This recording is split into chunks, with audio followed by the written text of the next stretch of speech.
The Olympics brings together the people of the world in harmony and friendship and peace to celebrate what is best about mankind. To every athlete waiting, ready, prepared to take part in these games, welcome to London.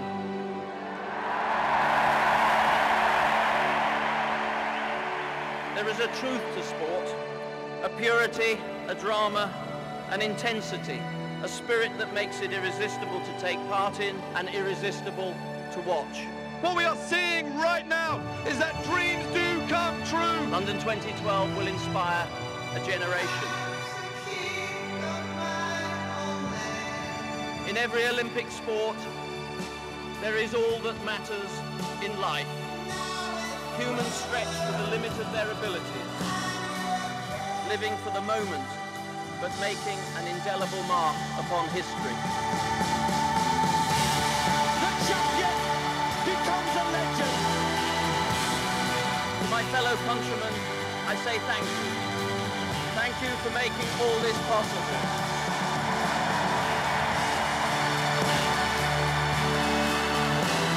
Edinburgh is the Olympic champion, best all-round athlete in the world. I have never been so proud to be British and to be a part of the Olympic movement. This is our time.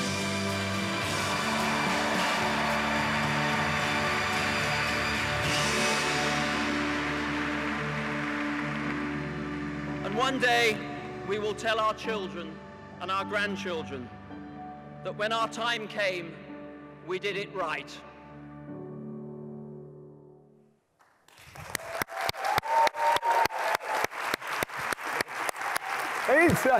You feel quite emotional. You do feel quite emotional, don't you, watching that again? It's remarkable. I also feel quite emotional seeing so many people here at the last session of the Edinburgh TV Festival. I've hosted the final session in previous years when about 10 people show up, so thank you. I must apologise for my voice. I picked up a throat infection in the bar of the George Hotel at about 3:30 this morning. We have a great closing session, and we have a terrific panel here for you today. I have on my right Roger Mosey, Director of London 2012 for the BBC, and now the Acting Head of Vision for the BBC. Hazel Irvine is here, presenter for the BBC, of course, presented the Olympics and commentated on both the opening and the closing ceremonies. And a gentleman here with an absolutely fascinating job, Martin Green, Director of Ceremonies and the Torch Relay for LOCOG. Please welcome them all.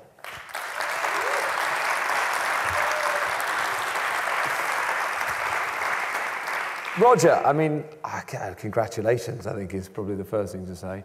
Both on the Olympics and your apparent promotion recently. Acting. But it was, let's look at some, I told you, we'll start by looking at some stats. We have a slide here to bring up. And they are just breathtaking, aren't they? So look at that top left stat there. On television, 52.1 million people in the UK watch some of your Olympic coverage at one point or another. I mean, that's almost everyone. I mean, that sort of, I don't know who hasn't, that sort of just leaves babies behind, I think. I don't know. Did you ever expect that you would reach a number like that?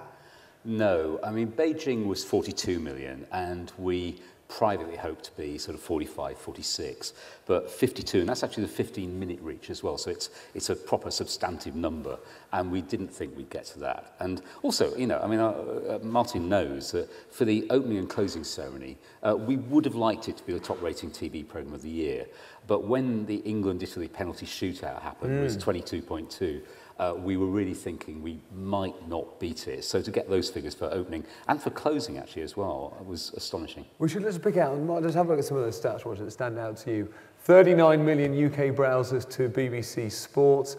On the mobile stats are remarkable as well, aren't they? 12 million mobile video requests. What I think is happening there, and it's very interesting, is that some people said the world was about linear television and it would then become about digital. And actually, I think what this shows is that you can do both. So it's strengthening the linear channel proposition. Yeah. So the BBC One and BBC Three did fantastically well, but so did online and so did mobile. And I think that thing with big events now is you can make big events bigger if you use all your platforms. So, you know, when you think about, you know, doing 24 channels, you might think, does that damage BBC One? Yeah. Actually, it strengthens BBC One. Do you think overall as well, given that 24.2 million people pressed the red button, do you think it's had a sort of seismic shift in terms of, or created one in terms of how people use their televisions now? Yeah, because I think that thing that you start from an idea 3 years ago where you say, wouldn't it be great if people can go to every venue live?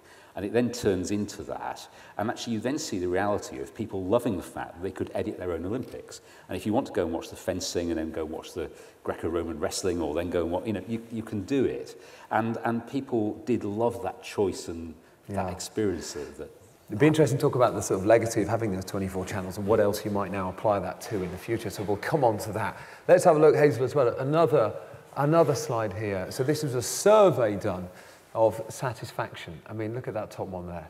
So 96% of people say that the coverage met or exceeded expectations. I think there were, Hazel was pleased with that one. Expert commentators and presenters, 87%. Thank God they didn't actually name us all individually. That might have been a different story. But it is remarkable. And, you know, I was in Singapore 7 years ago when London was first awarded the Games. And I was so excited because I had a feeling that this was going to happen because I've seen it in so many other games, winter and summer over the last, 24 years or something. And I was so excited that what happened in Lillehammer, at the Winter Games there, what happened in Vancouver, what happened in Sydney, that the feeling that it would engender would be here. And I don't think anybody really understood, unless you've been to a successful home games before, you don't really realise what it's going to do to a country. I mean, it's something that money can't buy. Well, I guess sort of £13 billion buys it ultimately, but it's something that stays with you. It's a very transitory thing, but it's a feeling of feel-good that people will never have in their lives again, and that's why it's such a fleeting, haunting thing, and it's great to see people enjoyed it. Roger, I think when you telling me that the people who did a survey said they'd never seen stats quite like that before from a survey. Yeah, this is Ipsos Mori, and I think our analysts say that in 16 years of looking at these kind of surveys, they've never seen such a set of statistics. I think there was this wonderful alchemy that happened. That, you know, we were proud of the coverage, but it felt really in tune with the nation, and each fed the other, so that the feel good. And I think the fact the games were brilliantly organised by LOCOG, brilliantly staged, you know, from the torch relay through the ceremonies and the games themselves. So we had wonderful material to work with, but I'd like to think that we added to that and enabled people to experience it, and it all came together in a wonderful outpouring of Britishness. Did you feel like you had to up your game because of the reaction to the BBC's coverage of the Jubilee River pageant? No, I mean, the template we said to presenters like Hazel was we wanted it to be based on Beijing. We announced our presenter lineup in December last year, and there was really no impact. I mean, the only thing there's the usual sort of, you know, media noise about, you know, after Jubilee, it's got to be even better. But, I mean, our focus on what we were doing was constant and absolute, and we didn't change it. But the reviews for the BBC of the Jubilee pageant were terrible. I mean, whether or not they were fair is another matter, but the press coverage was awful, wasn't it? That must have been in your mind. Yeah, I think the unfairness about the Jubilee sometimes is when it's elided into the whole Jubilee. I mean, don't forget, the BBC did the concert, which was a massive success. The BBC did most of the St Paul's service and the Mall, and we had the Queen at the Derby, and we had that wonderful Prince Charles documentary. Yeah. And, you know, I think whatever you think about the pageant, the Jubilee as a whole, we did very well, I think. Were there any parts of the BBC's coverage of the River pageant that you thought were a bit crap? I think the official line is it wasn't necessarily our finest hour, and I think that's what we've all said. I mean... Okay, that's another way of saying yes. Some of it was a bit crap. I didn't say that. No, you didn't. Martin Green from LOCOG, so much to talk to you about. Well, congratulations to you as well. You know, what you've pulled off was, you know, it's been breathtaking. Not just the ceremonies, you know, the torch relay as well. That's in its own right a phenomenal logistical achievement. And now you have it all to face again, because you're head of ceremonies for the Paralympic Games, so you've got the opening ceremony for that on Wednesday. We'll talk about that later. First of all, just your feeling about those stats that we showed a moment ago and the reaction to the ceremonies.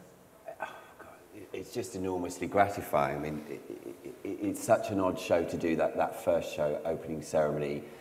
Everybody, you know, you got the sense sometimes that we would have succeeded if not everybody thought it was crap, you know, and you just have to get your head down and bring in an A-team and just make a great piece of work and not worry about all of that. So our entire effort was just making a great piece of work, and then to wake up the next morning and find this tidal wave of appreciation, which up until that point we hadn't been used to in organising the games, was very humbling. So let's talk about the opening ceremony. And sort of how you achieved it, both in terms of preparation and rehearsal and bringing it together, but also, of course, we're interested here about how you worked with the BBC and how Danny Boyle worked with the BBC to pull it off. How long were you working? How long ago did rehearsal start for the opening ceremony? Rehearsal started around Easter time. Casting took place. We cast 15,000 people in the previous November. And the work started on the show about 2 years before we put it on. So that was roughly the timeline of putting it all together and piecing it together. We're very lucky because we had a stadium that was built on time, that we actually were able to get into the stadium months before, which helped a lot. And what would you say was the headline thing that you were trying to do differently with this opening ceremony? Because it strikes me that with previous opening ceremonies, they were essentially a theatre production. You know, they were sort of for the wide shot, if you like, and this felt very different. What would you say was the sort of the headline difference that you achieved with this ceremony? It is a television, I think, was where we made a lot of difference, because up until London, it was only the Olympic Broadcast Service who filmed the show. Yeah. And because of the masses of stuff they have to do on a games, you don't necessarily get the full attention. And we were able, luckily, to reach an agreement with them where we would shoot the cultural parts of the show, which meant that we could then bring in Hamish Hamilton, who I think is the best live TV entertainment director in the world. And he started working with Danny a year and a half out. We had 8 weeks of camera rehearsals. Did you? Yeah, plus the pre-development we did when we were testing bits on the shows with different cameras, you know. And suddenly the camera was up its trouser leg and in its face rather than 3.5 hours of long shots, which is also why they turned into the sort of epic shock and awe tableaus, because I think you were trying to fill this incredibly passive camera. And we said from the beginning what we were trying to do was make a live Danny Boyle film. Did you? That was a stated aim, that was to make a live Danny Boyle film. As soon as, you know, we went out to get Danny, because we wanted to make a live Danny Boyle film. Yeah, and with the Queen in it. With the Queen in it. Well, some of the best thing that was said was, Martin, you finally answered the question, how do you beat Beijing? You throw the Queen out of a helicopter. But in essence, the camera was almost a sort of a player in the Absolutely. And Hamish did an amazing job. And suddenly you're able to tell stories. You're able to follow narrative. You know, in the final sequence of the creative, where we did the big song and dance pop music number with the big house, in the stadium, that was just a great spectacle piece of dance and music. On telly, we were able to follow a narrative of a boy and girl going out for the night. We had the graphics pop up with texting. All this stuff has never been done before, as well as the films. So it was a very different experience. Were you, I mean, it was such a technical achievement, the opening ceremony. I mean, the house being a good example of just how much was required technically. And I guess there were so many bits that sort of could have gone wrong. You know, whether it was the chimneys coming out of the floor or the rings that were floating. You know, it's just feasible one of them could get stuck or something. I mean, as it began, as we saw that countdown at the beginning, were you shitting yourself? A little bit of wee went down the inside of my leg, I think. Where were you as it began? We have a big control room in the stadium, Mission Control, where we run the whole show from, and obviously it's incredibly technical. I don't know half of what they do, but that's where we ran the show from. Was it incredibly tense in there at the beginning? No, it was, by that time it was just a very quiet, place with everybody doing what they had to do, because it's too late then. We followed a tradition in opening ceremonies where there were a couple of things that worked finally for the first time on the night, and so there's a little bit of tension before they happen. But also, yeah, you know, making sure that the guy jumped out of the helicopter at the same time, because we'd never gone full broadcast on film in an opening ceremony before and actually included films in that way. You usually get like a tourism advert at the top of the show, but to actually include filmmaking in the show, which we made with the BBC. Yeah. So technically it was... Did anything go wrong? No. No.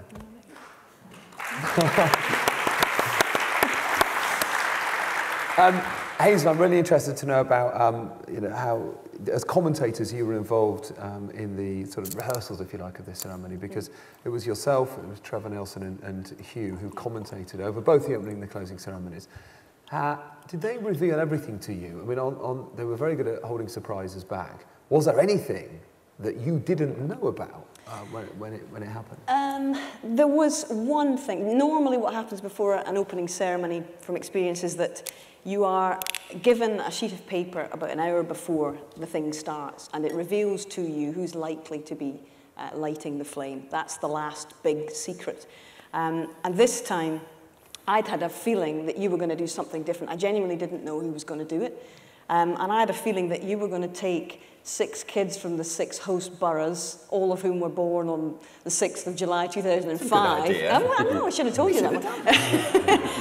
But in the end, of course, you opted for the next generation, those who are going to compete in Rio. So that was the last missing piece of the jigsaw, which was revealed to us about an hour before. And I thought it was absolutely brilliant. And when did you decide who would light the flame?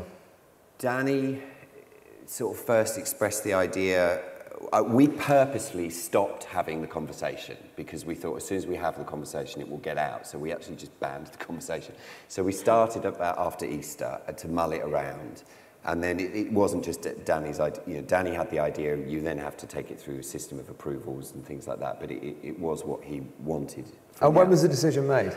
The decision was made literally a matter of weeks before the show, where it was decided that we would get the 6 Olympians, we would ask them to nominate one person each, and those kids were contacted about 2 weeks before we did the show, and we met them all for the first time about 6 days before the show, and they rehearsed at 2 o'clock in the morning. How did you stop it getting out? On that one, working so late, and literally I think I was one of 4 people who knew. But also there was a great sense from the press that they didn't want to spoil that moment because it was about, you know, it is a secret. You know. Hazel, in terms of the commentary over the opening ceremony, it was very good. I mean, it was probably a hard thing to judge, I would have thought. I mean, I heard a rumour, which apparently is not true, because we discussed this earlier, that Danny Boyle had said that he didn't want commentary over the opening ceremony. No, just to be clear about that, because there was another kind of press flurry about this. We'd seen Danny's visualization of the show about a year ago, and we'd been working very, very closely with Danny. And in fact, Danny said that in his head sometimes he was thinking, what did Hugh Edwards and Hazel say at particular times? So we actually spent 2.5 hours with Danny about 2 weeks before the show, working out where the moments were to put the commentary in. So it's then a bit odd to see this press thing about, you know, Danny Boyle hates commentary and doesn't want any, because it was all Was part there of the any planning. creative tension, though, between Danny Boyle and what he wanted and the BBC at any point? Not to my knowledge. No, because it was very fair. I mean, one of the successes of the thing is that we gave it to an artist and let them lead it. It wasn't designed by committee. There weren't 5 people doing it. It was Danny's vision. So in a way, there was no creative tension with external parties to be had because it was firmly at his feet.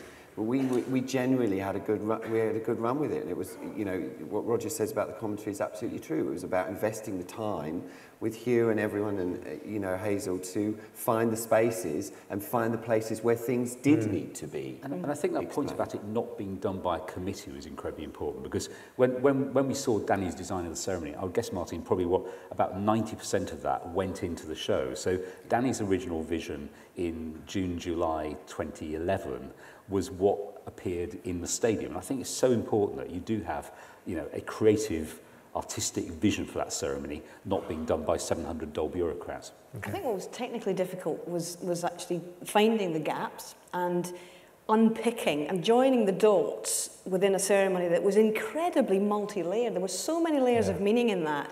I mean, for example, what looked like a completely surreal juxtaposition of J.M. Barrie's Peter Pan and Great Ormond Street Hospital is easily explained by the fact that he bequeathed the entire royalties of the book to Great Ormond Street Hospital. Now, you've got to explain that, otherwise it doesn't make any sense. So there was quite a number of things, in fact there were so many things that we didn't say, that we could have said in order not to spoil the flow of the ceremony. But that, to me, was the fascination of it, because it was extremely intellectual on one level, but very accessible on another. Let's move on to talk about the sport. I could talk about the ceremony forever. I've watched it through 3 times, and I find it really moving every single time I watch it. But let's move on to talk about the sport. Let's have a look here at some tape of some of the BBC's key moments during their coverage of the Olympic Games. The place erupts! And it's looking like it's going to be goal today.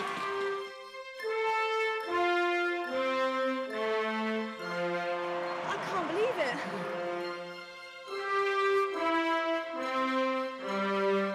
And this is a tremendous run. There's Steve helping Mark Hunter. Nothing in the world you want to do less than talk about that race, but what are your thoughts now? We gave everything. We tried everything. Sorry to everybody who let down. You let nobody down. Emotions, goodness me, it just, especially when you know these people and you know them pretty well.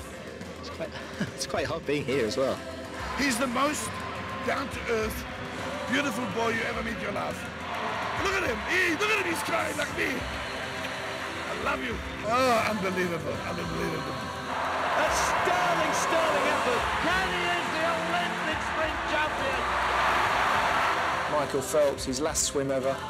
A word on him. You say it as though it's the final race that we'll ever see in swimming and the sport's over. And I didn't mean it that way at all. No, I'm but talking it about Michael sounded that way. Phelps. No, He's I one of the understand. greatest athletes in And sporting it is. history. What a moment. What unbelievable scenes. You are the greatest Olympic sailor in history.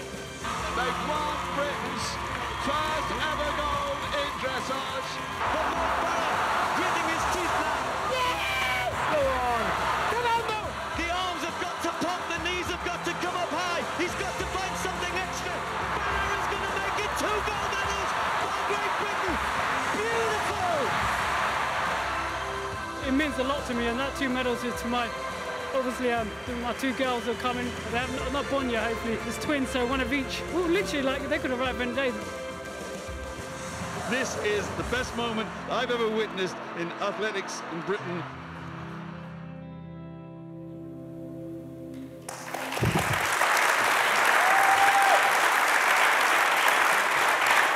Still, it's so joyful to watch, isn't it? Who's crying? Roger, let's start by talking about just the BBC's editorial approach, first of all. John Inverdale, who cried there, and he interviewed Hunter and Purchase when they came out of the boat. And by coincidence, I'd interviewed John a couple of days before that, and I said to him, would you ever cry on camera? Would that be improper? And he said, it's not improper at all. I think it's perfectly fine for a presenter to cry on camera. Is that your view? You're comfortable with that? Yeah, I think we all felt it was an enormously emotional period. And I absolutely, I'm enormously proud of the fact that the BBC felt like it was in tune with Britain here. And I think there's something quite interesting going on about Britishness and being able to celebrate it.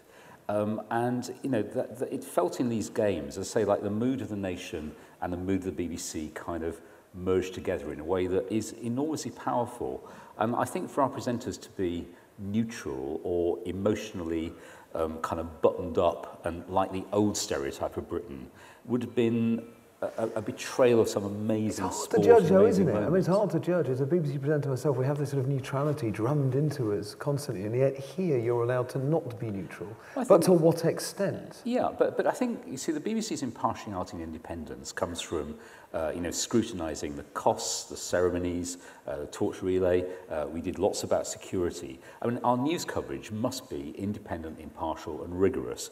But if you imagine Chris Hoy, coming down the final straight of the velodrome and the BBC presenter saying, it's a close race between the Frenchman and the Brit and, let's hope that may the best man win, would be absurd. It was sort of said, I don't know if it was misreported or not, that Mark Thompson, the outgoing Director General, was concerned that there was too much focus on Team GB. Is that true? Did he say anything about that to you at all? We have a daily conference call, and actually we all felt it, particularly around odd bits of news coverage, that we just needed to make sure that Mark was enormously supportive, enormously proud of what the BBC did. We just thought that once or twice there was a space to have done a bit more about foreign medal winners, as well as doing Team GB. So what did he say then? And we all felt the same. And he's simply making sure that, there was a risk, and I don't think we fell into this trap at all, but there was clearly a risk that the whole of the games were seen about Team GB, gold, silver and bronze. And by the way, there was Usain Bolt and Michael Phelps. Now, we didn't fall into that trap, but it was one occasionally that sometimes you do get a bit. So just to be clear, at some point, when during the games, there's a conference call, and Mark Thompson's on the conference call, and he says, "Guys, I think there's too much focus on Team GB." We'd all said what did he say? What exactly did he say? Well, first of all, I'm not going to go into details of private conversations. Oh, please do.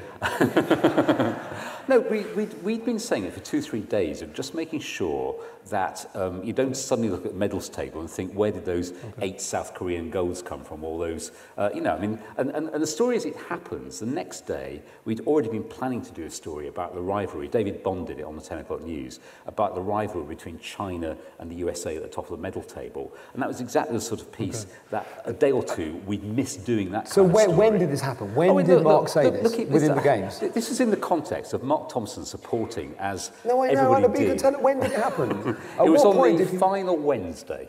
Okay. So it was such a pressing issue. It was just on the final Wednesday. And I think the issue we'd spotted the previous day was that there'd been no Team GB medals that day. And I think we'd had a story about one of the British boxers going through to finals, the top of the sports round.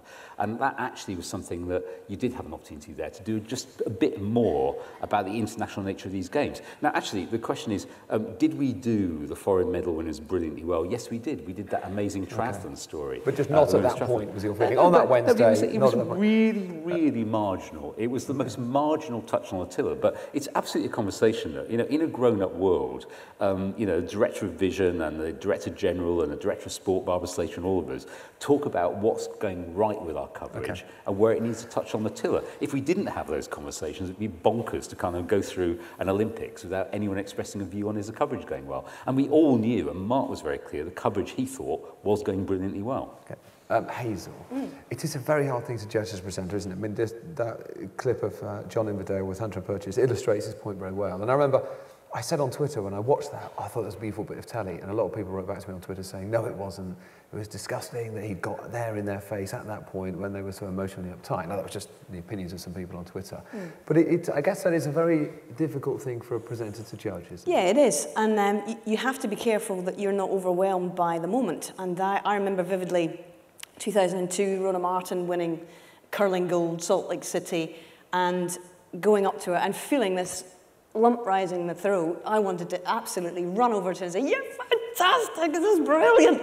But of course, at that point, you realise that the greatest thing you have to do is it's a sense of responsibility. You have to ask some cogently formed questions. You have to elicit some kind of information, some kind of response at that moment. So yes, you do have to be quite guarded about allowing your emotions to overtake you. And what was very evident to me in the early part of the games was that until Great Britain started to win gold medals on the Wednesday, we were in real danger of being overwhelmed, not the BBC, but generally speaking by emotion, because what we were witnessing, we'd never seen on this scale before. We'd never experienced a wave of emotion in this country like we were seeing at that point. We saw it with Mary King, we saw it with Lewis Smith, we saw it with a number of athletes who were totally overcome with emotion after the first part of their competitions. Now, ultimately, that was superseded by a feeling of it harnessing that emotion and using it to advantage. But to a large degree, I think it actually threatened to overwhelm the performances of particular swimmers in the early part of it, because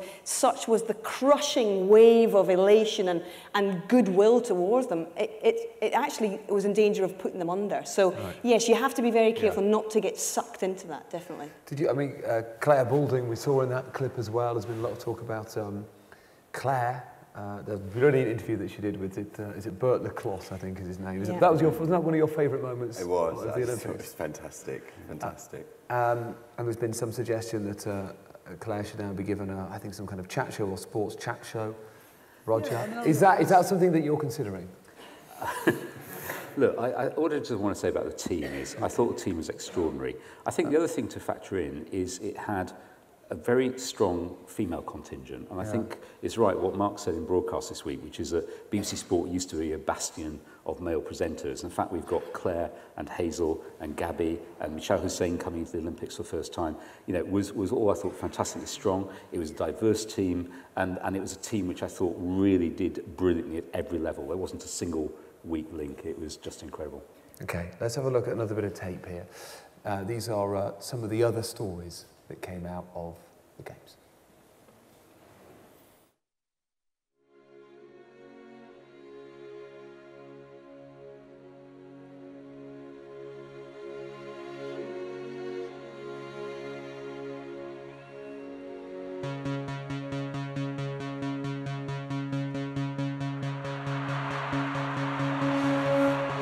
Wanted ours to be spectacular, but to also feel inclusive, really, and have a warmth about it that might surprise people, actually.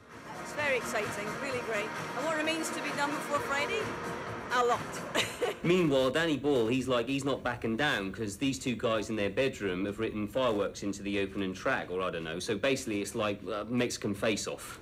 Mexican face-off? Or whatever. But actually, you realise that the evening is a festival, a celebration of the best of us. Maybe the solution's in the problem, Ian. Well, I like the sound of that. Oh, no, I mean, is it just worth thinking about whether it's actually possible to make ground-to-air missiles part of the display in some way? Oh, fine. I mean, I think that might need a bit of thinking through. You think? Yes, I do. Right. Tickets first went on sale online last year, and at the time it was believed the vast majority were sold. But of course, that isn't the case now. I mean, we had millions of tickets. I mean, we've done extraordinarily well here. Okay, guys, we don't whack this raccoon first time. We're looking at a total crap fest here, okay? No question. We've always been very clear. We've never, ever wanted to sell a ticket that we haven't been pretty sure we've got a seat for. Bearing all that in mind, I think what I want us to focus on right now is how we move from the problem phase of the problem to the solution phase of the problem as swiftly as possible. Right, yes. Totally, I'm totally good with that. Surfing fault after fault, but just hitting the ball straight in the net. Depressing. I mean, who wants to sit through something like that? It is unacceptable. OK, just so you know, I'm going to make the assumption you've got a plan B here. Sure, that's cool. And I'm going to assume it's a lot better than plan A. I'm totally cool with that. If you take the Hammersmith flyover closure, for example, it turned out to be a really long job, which caused quite a lot of problems through Hammersmith and West London. There isn't a plan B, is there? You make a plan B, you're already visualising failure. Exactly, that's correct. Okay, you visualise failure, you're going to fail. Yes, in this case, still correct. Okay, you fail, you fail. Yes, I think you basically pretty much nailed it. Okay, well, duh. Well, now, Olympic events don't yet include dangling from a zip wire, but if they did, the Mayor of London would certainly be in contention for a medal. Boris Johnson was trying out the wire when it seemed to lose momentum, leaving him suspended for several minutes above the crowd. Yeah. That's it? That's the torch relay? Yeah, it is at the moment, yeah. That can't be right. No, it's not. The torch pulled people out of their homes, up and down, and all the way across the country. Look at these crowds! Come on! Congratulations! Thank you. I'm not really anybody, and people are stood there cheering me on, and I just think that's ridiculous.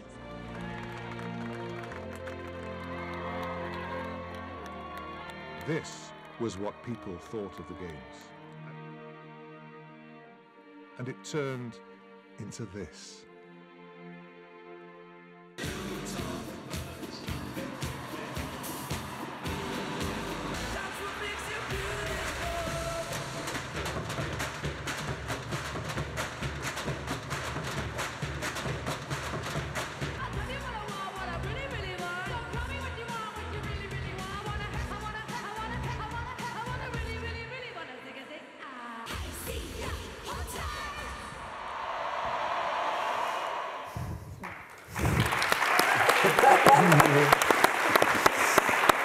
Gosh, that brings up a lot of stuff, doesn't it? Let's talk about the torch relay for a moment, Martin, because that was yours. You organised the torch relay. Just tell us a bit about the organisation of that. How many people did it involve? It's extraordinary. We had 350 people on the road for 70 days who need to move every day for 70 days.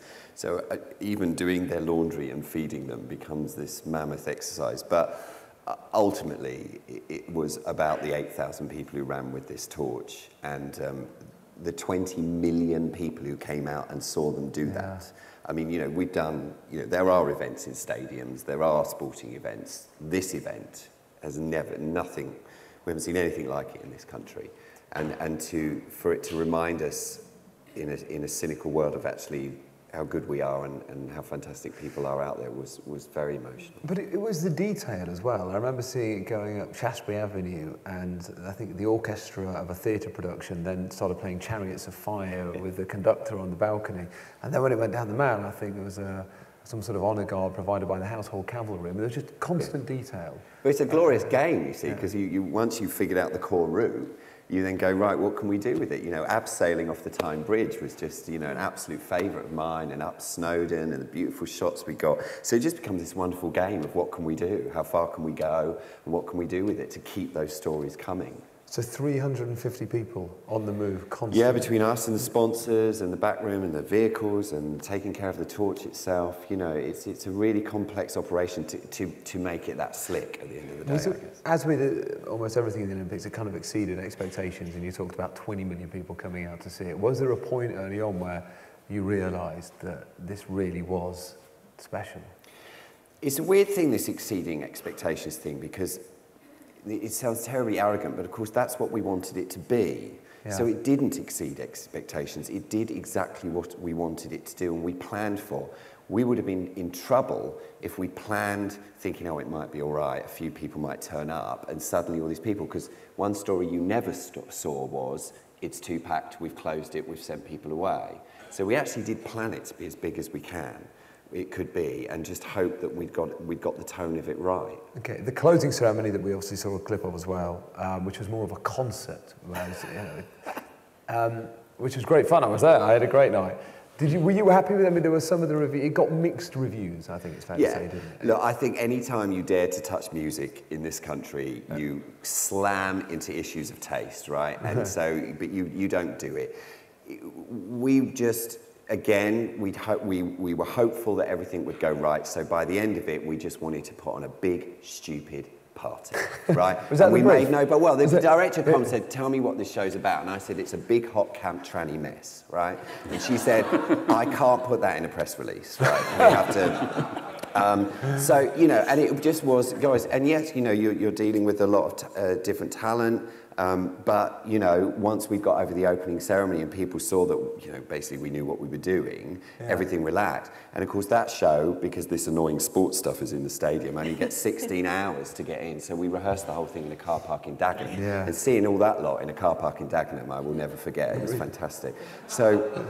invariably, the athletes took a bit longer than we thought to come in. These fastest people in the world decided on that night to go as slow as they possibly could. But it was a really just joyous, great fun. But there was that point then, when the athletes took it longer to come to the stadium than you imagined. I think we then heard a couple of One Direction and Madness. We'd sort of heard their tracks. Started the show again. It started the show again. I mean, it's Catherine, our group exec producer there, had to make the call. Far slower than we thought. We had various contingency bits. We said, right, just start it again, and I think was that the right decision, do you think? Oh, yeah, absolutely, because it just kept the momentum going. And then once they were in, because we decided to... Kim's great decision on that was to not make it a ladies and gentlemen, please welcome show, to knit it all together with David Arnold so that when it did get going again after the Athletes Parade, it just didn't stop. I've been calling for a judge-led full public inquiry into George Michael's second Songgate. I just wondered who took that decision, when and why? It was something that George very passionately wanted to do. Yeah. Now, was there any attempt to talk him out of it? I think there were some conversations between him and his management about whether they should do it. It was not something we got overly involved with. Did you think it was appropriate he did his new song at the closing ceremony? I was really glad to see George in the show. Great answer. We saw some of the more serious news stories as well in that package there. Tell us about the relationship between LOCOG and the BBC as the Olympics unfolded. It was really good, and I don't say that lightly because I think it could have been a very sort of fractured and difficult relationship, but actually on pretty much everything we were in harmony. I think just to pick up the torch relay point, I thought what was interesting in broadcasting terms was it was never actually a programme. I mean, right at the very end, we did the documentary on BBC One about the torch, which I still find, you know, enormously emotional. But for the most part, it worked on local radio, it worked online, it worked on regional TV, it worked in our news coverage. And actually that showed that you can build a national event out of, you know, our normal... Torch cam. Yeah, torch cam became this reason not to work. But that local, national, global, regional, you know, it was fantastically powerful as a way of building the excitement. And, you know, I think we realised when we saw those crowds on, you know, Land's End and then through the first 2 or 3 days of the relay, it was for most people a really powerful emotional experience when the torch comes to your town and your village, and you know, the harmony between the BBC and LOCOG in creating that, we're really proud of. And probably part of the reason why the stats of appreciation and people feeling like they were involved was in great part due to the torch relay, because it did really come within an hour of everybody in this country. So the constant accusation we faced was it's all about London and I'm not going to feel connected. And the torch is the games on your doorstep. You know, 95% of the population were like half an hour away from seeing it. And that's when it really came alive for everybody, and that you could literally see people go, I get it now. I get it now. It's not over there, it's here. I wanted to ask you actually just about some of the technicals, because I think there were something like 30-odd different venues altogether for Olympic events. That's an enormous amount of outside broadcast kits and equipment. Just explain how it works. You have the OBS, which is the Olympic Broadcasting Service, and I think they commission different countries to provide the facilities for different venues. Is that right? So the host broadcaster, OBS, commissions broadcasters from around the world to do particular sports. So the BBC did the football, the boxing, the tennis, the rowing. Other broadcasts, I think the Japanese did the judo, the Finns do the athletics, and you get this internationally neutral host feed that comes in. And then what the BBC does is put on top of that some unilateral cameras, some BBC cameras, and a best example of that, in the Beijing opening ceremony, the host broadcaster gives you a wide shot of the British team coming in, the BBC camera picks out Tom Daley waving to the crowd. Okay. And, so, for example, in the actual diving with Tom Daley, that's not a BBC-covered event, that was a different nationality. But that's right. So there's the basic broadcast coverage coming in from OBS, and we then put in, I think in the Stadium Hazel, we had 5 BBC cameras, which are picking out, you know, say Mo Farah's wife and stepdaughter, or the British contestant in the 400 metres, whatever it is. And at each event, you have 1 or 2 of your own cameras. Yeah, we do. And so it's a mix. And I thought the standard of coverage we got from OBS was astonishing. It was brilliant coverage. And you know, we're really grateful to them for what they did. There must have been a point a few weeks before the Olympics where this incredible amount of kit on freight planes and boats is coming from all around the world to be... Yeah, and there's that moment as well. I think for me, the moment of going into the gallery 3 days before and seeing the 24 channels ready to go. And again, it's what I mean, you have this sort of abstract concept, and you see there really are 24 channels about to start happening from the BBC. So, you know, I should pay tribute to the people who did the technical build, our engineers, and I think broadcast engineering is one of the great unsung things in broadcasting life. And you know, the people in our future media department who built all the infrastructure for the online, which again worked. And, you know, that is something that you can't absolutely guarantee when you're doing whatever is 2.8 petabytes a day of data. Just on the Paralympics, of course, which start very soon with the opening ceremony on Wednesday. Hazel, they're on Channel 4. Yes. Do you think the BBC should have fought harder to get the rights for the Paralympics? Well, I'm not privy to the discussions that went on, obviously, and Roger knows a bit more about that than I do. Personally speaking, I haven't worked on a Paralympics before. I would find it hard to climb the mountain again, if I'm perfectly honest with you, and take my hat off to those who are about to do it again. Good luck to them. Should we have fought harder?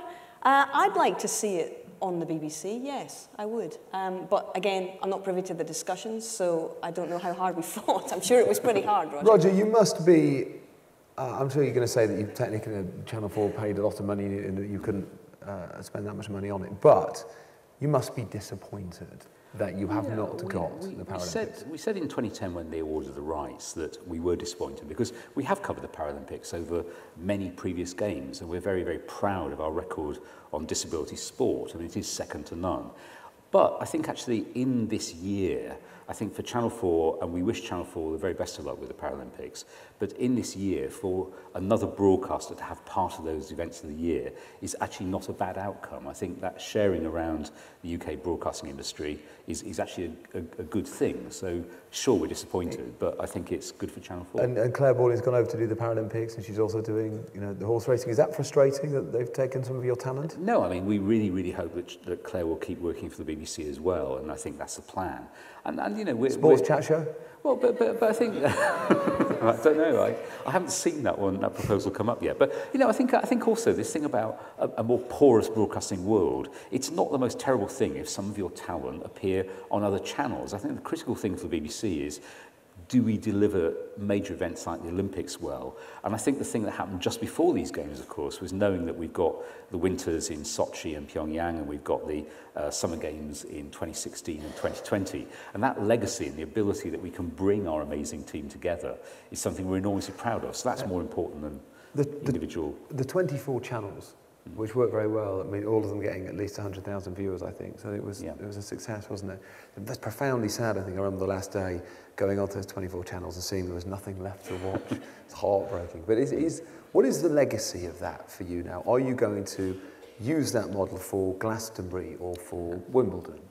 I think there are a number of things we need to think about in the BBC. I mean, I'm always a bit sceptical about saying, you know, the world has changed. But I think we need to ask ourselves a question.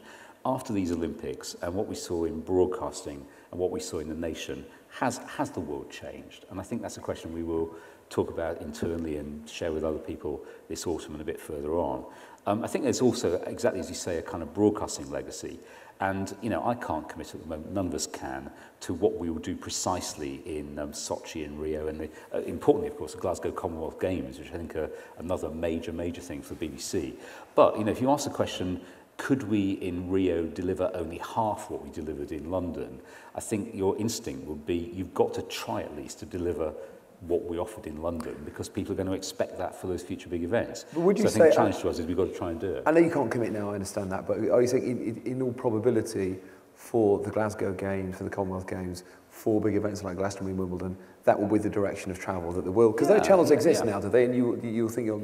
Well, it's been the direction of travel for some years, of course. I mean, the thing was there was always, you know, capacity restraints on us being able to do that number of channels. But we went from, I think, the first red button was in Athens to 6 channels in Beijing to 24 in London. And for the Commonwealth Games in Glasgow, I think, you know, in terms of legacy for this country, you've already got a really strong event there that we can apply the same kind of broadcasting innovation to. Okay. So, yeah, sure, that's where we want to go. We don't want to retreat from where we are now. Okay, let's take some questions from the floor. Let's bring up the house lights a little bit.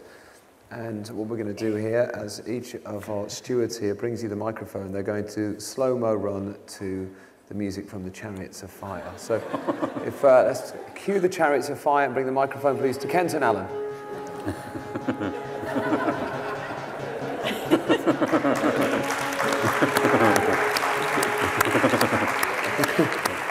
Hi, Kenton. Hello, Richard. I'd like to ask Martin, if he can answer this question, who actually asked the Queen to take part?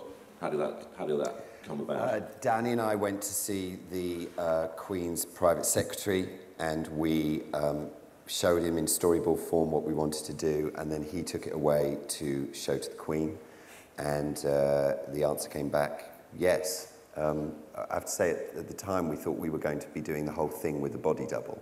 And the big surprise that came back was when we had the second conversation and said, we need to address the sensitive subject of a body double. And they said, why would you need one of those? Because she's going to do it. And if she's got lines, you better tell us now. You know, so that was the joy of it. But that's the process over a number of months. So you then wrote a script for her with dialogue? Well, the script was already in there. The script and Daniel, it was exactly what we did was what we showed her. It took some time to get through, but that was the process. Do we know if William or Harry helped talk her into it? There was some speculation that they'd said to her this would be a good idea for you to do. I wasn't privy to any of those conversations. I mean, we put the ask in, we thought, well, we can only get no, and it came back yes. How many takes did you do? It was all done in one day. It was very simple. You know what was very interesting? Mario Balic, who's the Danny Boyle for Rio's opening and closing ceremonies, when asked how he was going to try and trump your ceremony, said, "We are not obliged to throw our president out of a helicopter." So they're clearly worried already. I think the other thing just to note is that I think the crew we had that day was 130 people. So therefore, you know, preserving the fact that the Queen was going to jump out of a helicopter with that number of people involved, we're also quite proud of, really. Thank you. Do we have another question? And we'll go this gentleman here and cue the music. It's going to get real tired real quick. It's going to take longer.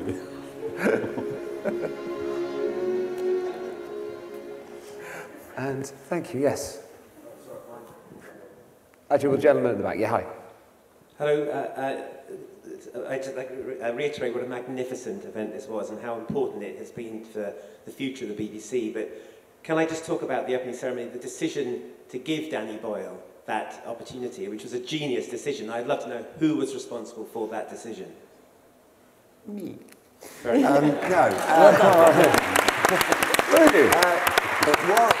Just briefly, what we did, and actually all credit to the organisation, we said if we go around the world in a bunch of blazers and walk in a room, they're going to run a mile. Because you've got to remember, 5 years ago, we couldn't get arrested, right? This was going to be over budget, late, it wasn't going to work, it was going to be rubbish, it was going to be like the Millennium Dome, right?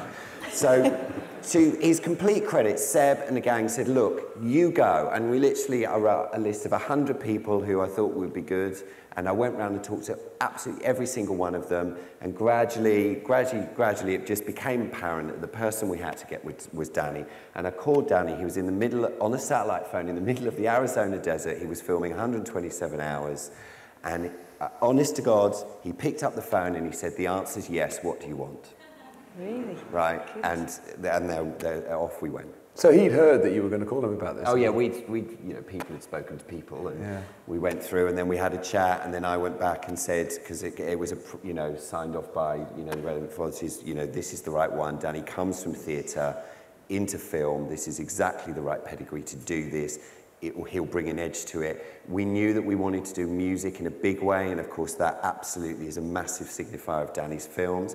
By then, Daldry had said that he would come on and exec over all 4 with us, so you know, we had 2 Oscar-winning directors in the house, and that allowed us to build this big, nice wall of don't interfere. You know, be part of this, but you know, in a way, if we ever got any sense of that, you'd hold up a picture of the Millennium Dome and go, really? Was there any interference? There was some speculation that the government had been nervous about the celebration of the NHS. Was there any discussion about that at all? Do you know what? They were great. Jeremy was absolutely great. You know, they, like anybody, everyone expresses an opinion on a piece of art, but at no time was there any pressure put on Danny, because there was complete respect for what he was doing and who he does. You know, you put his 8 Oscars on the table and have a conversation over them. Who's going to win? Did it annoy you when some people? Did it annoy you when some people said it was left wing? No, and I mean, was it many people who said that? Really, I mean, it was a really great celebration of our really important institutions and things that we've passed on to the world. So I don't see that as party political. Were there any ideas of Danny's that were rejected? No, nothing was pushed out or rejected. Only his natural process of, you know, coming up with 100 ideas and nailing it down. You know, that every time you see a show like that for the first time, it's 10 hours long. You know, it's gonna, so. But that again, the whole editorship of that was his and his alone. Can you tell us about something that we didn't see? No. Okay. And let's go to David Brooke down here and cue the music.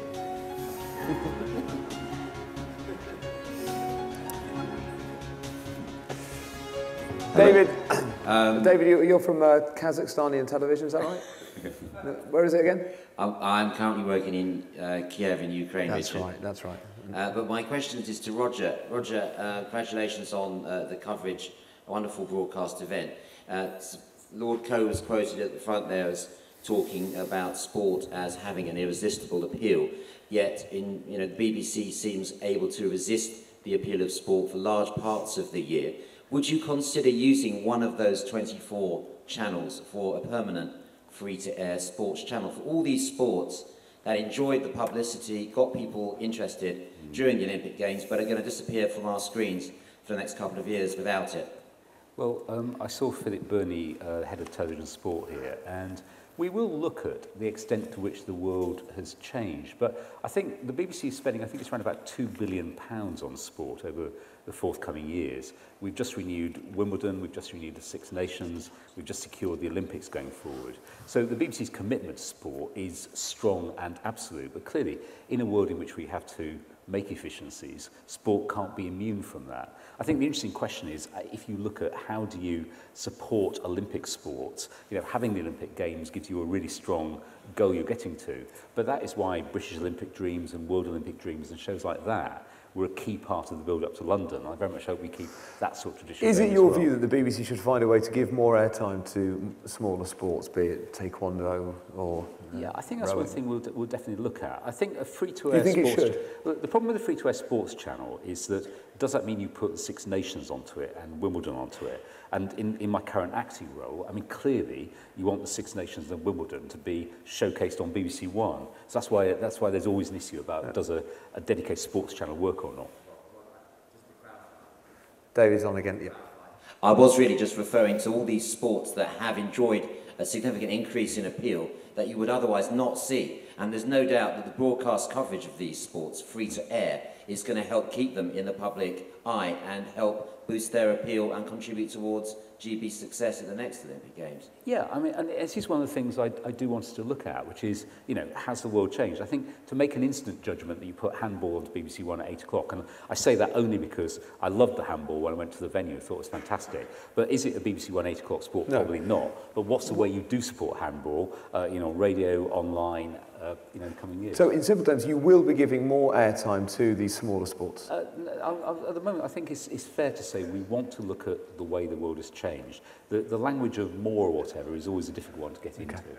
Okay, right. People not going to get any further with that. I think it's important to say that we will take seriously, I mean, the lessons out of London about Britishness, about sports importance to the BBC, we'll learn those lessons. But right now, you know, I'd love to give Philip, you know, £20 million to go and cover minority sports, but that has to be something the BBC works through about what the response is to these. Okay. Who would like to go next? Yes, hi. Quick supplementary question. If the Queen had said no, did you consider at any point asking Helen Mirren? There were conversations about where we would take it if the Queen said no, and yes, I think we did talk about Helen at one point, but fortunately we didn't have to go to any other plan. Did anyone talk to Helen about it? What? Did anyone? No, because we didn't have to go anywhere but the first plan, which was great. Okay. Thanks, that's interesting. Let's go to this gent. Actually, yes, Tom there, who's got his hand up there. Let's go there. Hi there, Tom Latcham, freelance. I think that there was a clip there in the coverage where Gary Lineker had a bit of a row. And actually there was a bit of criticism of Gary that he was out of his depth, whether or not he was, that's not my view, but there was criticism of it. Do you think that A, he was out of his depth, B, he may not be used on such things that he doesn't know about anymore, and C, does it show that how tired some of the match of the day people are when they had such fantastic people, minor sport people doing the analysis during the Olympics? I thought Gary had a simply amazing games. I thought he was terrific. And I think to anchor that show on BBC One every night with the skill and poise and the interviewing, which actually you don't see much often on Match of the Day, but his interviewing skills are also excellent. So what I meant about there being not a single weak link, I really do believe. I think one thing I would say about presenters, and I think, you know, I take my hat off completely to presenters like Hazel and others who put themselves on the line and go out in front of audiences of 27 million and do great stuff, is I think sometimes you can get this kind of unfair criticism of sort of nagging away, a bit like, you know, there are one or two papers that still talk about Hugh Edwards' much criticised royal wedding, brackets for which he got an appreciation score of 92, a BAFTA, and, you know, we beat ITV something like 6-1. And I think the fact is that there will always be people who criticise presenters, but actually, you know, you don't get the scores we get in appreciation scores if they're doing a bad job. Okay. Let's have another question. Yes, do you have the microphone with you? Yeah, here you go. Yeah, go ahead. Tell us your name. Hi there, Patrick O'D is my name. Just an observation and a question. my comment being that as a non-British person, I thought you got the tone completely right between the actual Olympics and supporting Team GB. And I think often maybe British people are a bit too slow to do that, to maybe celebrate their own. They often feel the need to caveat it or something. So I just think, well done and congratulations, because you got that tone really right. Thank you. Yes, there's a lady there. Do you want to take the microphone? Yeah. Sorry, go on. I think is my mic off? Yeah. Yeah, well, just following up on Andy's point about Match of the Day, do you think it's now maybe slightly out of sync with the rest of BBC's sports coverage? In that I think the way you cover Wimbledon and the Olympics, there's such great insight and kind of dignity to the coverage. And I think maybe the Match of the Day panel, I've heard it described as kind of golf club banter, and maybe this doesn't offer the same insight, or it doesn't credit the viewer with having the same intelligence. Do you think is it time to just refresh that Match of the Day panel? I mean, it's not one for me. I mean, it's off topic. But actually, I think with Match of the Day that people predicted 10 years ago that its saliency would go with so much live football around. And actually, it does phenomenally well. It's a real jewel in BBC One's crown. And that's the other renewal we've just done, actually, to have Match of the Day for another 3 years. Okay. Thank you. And there's a question down here that's running. Hi. Is it on? It is. Hi. Lisa O'Carroll from The Guardian. A question for Roger. You've got the radio rights for the Paralympics. And during the Olympics, we had wall-to-wall coverage from 6 a.m. to 1 a.m. in the morning. I understand that the radio coverage is completely different for the Paralympics, that you're just doing 2 hours live with Sheila Fogarty. I wonder, have you revised that decision after seeing the enormous emotional reaction to the Olympics? Just on that point, yes. Richard's involved as well. I mean, yeah. So you look about Radio 5 Live here, and yes, I think that's broadly true, isn't it, in terms of... No, I mean, there's Sheila show every day. We're going to be doing breakfast. We're going to be by breakfast, we're going to do sport from Olympic Park.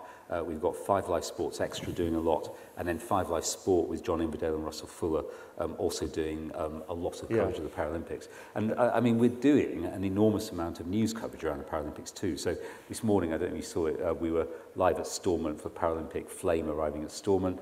We did all the lighting ceremonies on the various mountains around the UK. And, you know, the BBC's commitment to the Paralympics, while not having the live television rights, is very strong. But I think at the moment, it is true that not every single show all day long is going to be down at the Paralympics. But I think because of the huge success of the Olympics, I think there is some internal discussion about inside 5 Live about should we be down there a bit more, and perhaps we will be. But it's right. It's a normal editorial decision, and I think I think we have definitely turned it up a bit since the success of the Olympics, and I welcome that. It's good. And just to follow up that on TV, ITV anchors their news bulletins, news at 10 from the stadium. Are you going to be doing that for the Paralympics? I think not the whole bulletin, but we are keeping the facility we had on the tower block. We're keeping, so we'll be doing some broadcasting from there. And obviously, it's inhibited a bit by the rights position, but our commitment to the Paralympics is as strong as it possibly could be without having those live television rights. Brilliant. I think we're going to wrap up. Just one interesting point quickly is that you had the rights to these Olympics before London won the Olympics, didn't you? Yes, it was quite a good deal. Yeah. If the IOC had waited a bit longer, one assumes they could have made a lot more money with a bidding war within the UK. Do you feel at all uneasy that essentially it's a bit of an inbuilt advantage you have over your commercial rivals? That, at one point, I think BBC 3 overtook ITV, and during the gaps in the sport, you're slamming out trails for lots of other BBC shows. Were you always comfortable with that? Yeah, well, it's once every 4 years. It's once every 4 years, and if you look at the fact that I mean, you can't really have it both ways. Either we're in retreat on sport and poor relatives, or we're now market dominant. The fact is that in the balance of the British broadcasting ecology, where Sky have live Premiership and lots of good live sport, ITV have Champions League and the FA Cup, for the BBC to have the Olympics and the Commonwealth Games and Six Nations and Wimbledon, it's a pretty healthy environment, I think. We have to leave it there. Martin, good luck. It's Wednesday night is the opening ceremony for the Paralympic Games, isn't it? Wednesday night, 8:30. Are you enjoying working with Channel 4? It's been great, actually. They too have come in and made films for the show on Wednesday and films for the closing ceremony the following Sunday, which is a big Coldplay show. and you know, it's going to have a very different feel to it. Can you tell us anything about the opening? We're going into some territory we haven't been yet. It's got a classical score. There's a lot of opera in it. There's a lot of science in it, and it really is drawn from the journeys of the Paralympians, who differently this time they all sit on the field of play. So your playing space is different, which forces out a different show. So we're gonna go into some new areas on Wednesday. Well done. What a fascinating panel. You all did, you know, such an outstanding and exceptional job over the course of the Olympics, and a torch relay as well. So thank you very much. Please.